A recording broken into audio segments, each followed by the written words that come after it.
आप सभी को मेरा सादर नमस्ते। आज की ये वीडियो श्री सत्यनारायण भगवान की व्रत कथा की पूजा विधि और उनकी कथा के पहले अध्याय के बारे में है। चलिए शुरू करते हैं। पूजा विधि। जो भी मनुष्य इस व्रत को करना चाहता है वो पूर्णिमा व संक्रांति के दिन प्रातः अथवा सायंकाल को स्नानादि से निवृत्त होकर पूजा स्थान में अपने आसन पर बैठकर श्रद्धापूर्वक श्री गणेश, गौरी, वरुण, विष्णु जी आदि सब देवताओं का ध्यान करके पूजन करे और संकल्प करे कि मैं सत्यनारायण स्वामी का पूजन और कथा श्रवण सदैव करूँगा। अपने हाथ में पुष्प लेकर श्री नारायण का ध्यान करें और उनकी स्तुति करें कि हे भगवान, मैंने श्रद्धापूर्वक फल, जल आदि सब सामग्री आपको अर्पण की है, इसे स्वीकार कीजिए। मेरा आपको बारंबार नमस्कार है। और इसके बाद श्री सत्यनारायण जी की कथा पढ़ें अथवा श्रवण करें। श्री सत्यनारायण व्रत कथा का पहला अध्याय। एक समय की बात है, नैमिषारण्य तीर्थ में शोनाकादि 88,000 ऋषियों ने श्री सूत जी से पूछा, हे प्रभु, इस कलयुग में वेद विद्या रहित मनुष्यों को प्रभु भक्ति किस प्रकार मिलेगी तथा उनका उद्धार कैसे होगा? हे मुनि, कोई ऐसा उपाय बताइए जिससे थोड़े समय में पुण्य प्राप्त हो तथा मनवांछित फल मिले। ऐसी कथा सुनने की हमारी इच्छा है। सर्वशास्त्र ज्ञाता श्री सूत जी बोले, हे वैष्णवों में पूज्य, आप सबने प्राणियों के हित की बात पूछी है। अब मैं उस शेष व्रत को आप लोगों से कहूँगा जिसे नारद जी ने लक्ष्मीपति नारायण से पूछा था और लक्ष्मीपति ने मुनि श्रेष्ठ नारद से कहा था। सो ध्यान से सुनिए।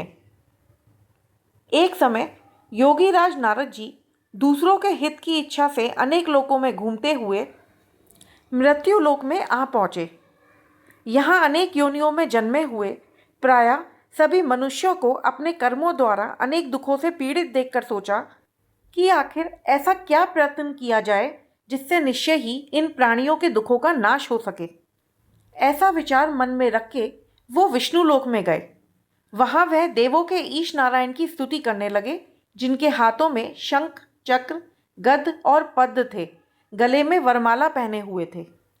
उनकी स्तुति करते हुए नारद जी बोले, हे भगवान, आप अत्यंत शक्ति से संपन्न हैं। मन तथा वाणी भी आपको नहीं पा सकती है। आपका आदि, मध्य तथा अंत नहीं है। निर्गुण स्वरूप सृष्टि के कारण भक्तों के दुख को दूर करने वाले हैं।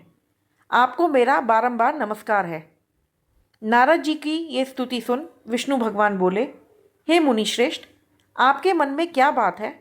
आप यहाँ किस काम के लिए पधारे हैं, उसे निसंकोच कहिए।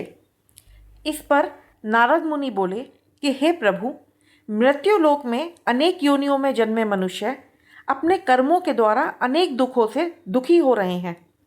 हे नाथ, आप अगर मुझ पर दया रखते हैं तो कृपया कर मुझे बताइए कि वो मनुष्य थोड़े प्रयास से ही अपने दुखों से कैसे छुटकारा पा सकते हैं। इस पर श्री हरि बोले कि हे नारद, मनुष्य की भलाई के लिए आपने ये बहुत ही अच्छी बात पूछी है। स्वर्ग लोक व मृत्यु लोक दोनों में एक दुर्लभ उत्तम व्रत है जो बहुत ही पुण्य देने वाला है। उसे करने से मनुष्य मोह से छूट जाता है। श्री सत्यनारायण भगवान का ये व्रत अच्छी तरह विधान पूर्वक करके मनुष्य तुरंत ही यहाँ सुख भोग कर मरने पर मोक्ष को प्राप्त होता है। श्री हरि के ऐसे वचन सुनकर नारद जी बोले कि हे प्रभु, कृपया करके मुझे विस्तार से बताइए, आखिर इस व्रत को करने से क्या फल मिलता है, इसको करने का क्या विधान है, ये व्रत किस किस ने किया था और ये व्रत किस दिन करना चाहिए। नारद जी की बात सुनकर श्री हरि बोले कि ये व्रत दुख व शोक को दूर करने वाला है और सभी स्थानों पर विजय दिलाने वाला है। मानव को भक्ति व श्रद्धा के साथ शाम को श्री सत्यनारायण की पूजा धर्मपरायण होकर ब्राह्मणों व बंधुओं के साथ करनी चाहिए और पूरे भक्ति भाव से फल, फूल, घी, दूध, गेहूं का आटा, शक्कर तथा गुड़ लेकर वह सभी भक्षण योग्य पदार्थों को मिलाकर भगवान का भोग लगाना चाहिए। ब्राह्मणों को और बंधु बांधवों को भोजन कराएं, उसके बाद स्वयं भोजन करें। भजन कीर्तन के साथ भगवान की भक्ति करें। इस तरह से सत्यनारायण भगवान का ये व्रत करने पर मनुष्य की सारी इच्छाएं निश्चित रूप से पूरी होती हैं।